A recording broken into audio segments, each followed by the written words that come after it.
پری کا تحفہ۔ وہ ایک سنہری شام تھی جب شہزادی عنایا، شہزادی سونیا اور ان کی پکی سہیلی شمائلہ سب محل کے باغیچے میں خوشگوار موسم کا مزہ لے رہی تھی۔ شہزادی عنایا اور سونیا دونوں جڑواں بہنیں تھیں۔ بچپن سے ہی ان کی دوستی ایک اچھے گھرانے کی لڑکی شمائلہ سے تھی۔ یہ تینوں ایک دوسرے سے بے حد پیار کرتی تھیں اور ہمیشہ ساتھ رہتی تھیں۔ اس شام وہ سب باغیچے میں بیٹھی مختلف موضوعات پر باتیں کر رہی تھی کہ اچانک ایک خوبصورت پرندہ ان سے کچھ فاصلے پر آ گرا۔ ان تینوں نے جب اس کے پاس جا کر دیکھا تو معلوم ہوا کہ وہ زخمی ہے۔ انہوں نے پرندے کی مرہم پٹی کی اور اس کے لیے چھوٹا سا گھونسلہ بنا دیا تاکہ وہ اس میں آرام سے رہ سکے۔ پرندہ آہستہ آہستہ ٹھیک ہو گیا۔ وہ سب بہت خوش تھیں۔ انہوں نے پرندے کے سر پر نرمی سے باری باری ہاتھ پھیرا تو وہ اچانک ایک خوبصورت پری کی شکل میں بدل گیا۔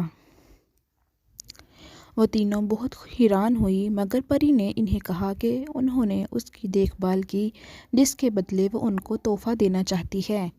پھر اس نے اپنی چھڑی گھمائی تو اس کے ہاتھ میں ایک لال پوٹلی نمودار ہوئی۔ جب اس نے اسے کھولا تو اس میں سے 3 خوبصورت سی چمکتی دمکتی ہیرے کی انگوٹھیاں نکلی جو اس نے ان تینوں میں تقسیم کر دی اور کہا جب کبھی مدد کی ضرورت ہو تو انگوٹھی کو اپنی مٹھی میں کس کر باندھ لے تو وہ فوراً وہاں مدد کے لیے حاضر ہو جائے گی۔ وہ تینوں یہ بات سن کر تھوڑی حیران ہوئیں، مگر پھر انہوں نے سوچا اس طرح تو اس کی ہر مشکل آسان ہو جائے گی۔ تو انہوں نے پری کا شکریہ ادا کیا اور محل میں چلی گئی۔ دن یوں ہی گزرتے گئے اور تینوں پکی سہیلیاں 21 سال کی ہو گئیں۔ تو ان کے والدین کو ان کو فکر ستانے لگی کہ فکر کیوں نہ ہوتی، کیونکہ اس کے ملک کا رواج کچھ یوں تھا کہ اگر کسی بھی لڑکی کی عمر 21 سال کی عمر تک شادی نہیں ہوئی تو اسے 1 سال تک ملک کے سب سے پرانے جنگل جہاں ہر طرح کا جانور اور ہر طرح کے کیڑے مکوڑے پائے جاتے تھے چھوڑ دیا جاتا۔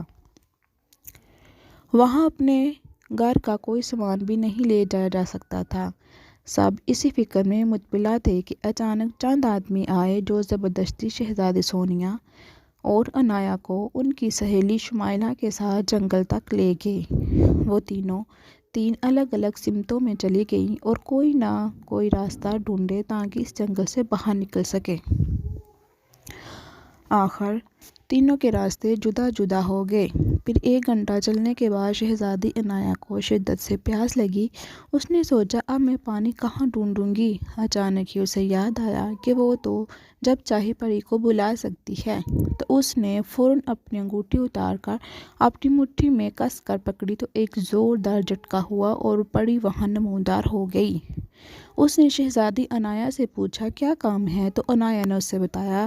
پھر پری نے مسکرا کر عنایا کی طرف دیکھا اور وہاں سے غائب ہو گئی۔ شہزادی سونیا ایک پیڑ کے پاس آ کر رکی ہی تھی کہ اچانک کسی نے اس کے سر پر ہاتھ پھیرا اور وہ بے ہوش ہو گئی۔ ایسا ہی کچھ شمائلہ کے ساتھ ہوا۔ پھر اچانک شمائلہ اور سونیا کی آنکھ کھلی تو انہوں نے دیکھا شہزادی عنایا کھڑی مسکرا رہی تھی۔ وہ لوگ جنگل کے بجائے اپنے محل کے ایک کمرے میں تھے۔ ان دونوں نے حیرت سے عنایا کی طرف دیکھا تو اس نے بتایا کہ اس نے پری سے کہا تھا وہ ان دونوں کو اس کے پاس لے کر آئے اور پھر انہیں چپکے سے محل کے کسی کونے کے کمرے میں چھوڑ دے جہاں لوگوں کا گزر نہ ہو۔ ان دونوں سونیا اور شمائلہ کو بھی اس بات کا علم نہ ہو ورنہ وہ ڈر جائیں گی، کیونکہ سونیا اور شمائلہ جادو اور پریوں سے ڈرتی تھی۔ پھر پری مزے کے کھانے لے کر حاضر ہوئی۔ اس وقت سونیا اور شمائلہ کا ڈر ختم ہو چکا تھا۔ پھر عنایا نے پری سے کہا ملک کے اس رواج کو ختم کروا دیا جائے اور پھر سب لوگ خوشی خوشی رہنے لگے۔ اس کہانی کو اپنے دوستوں کے ساتھ ضرور شیئر کریں اور آپ کو اگر اچھی لگی ہے تو میرے چینل کو سبسکرائب کریں۔ Thank you.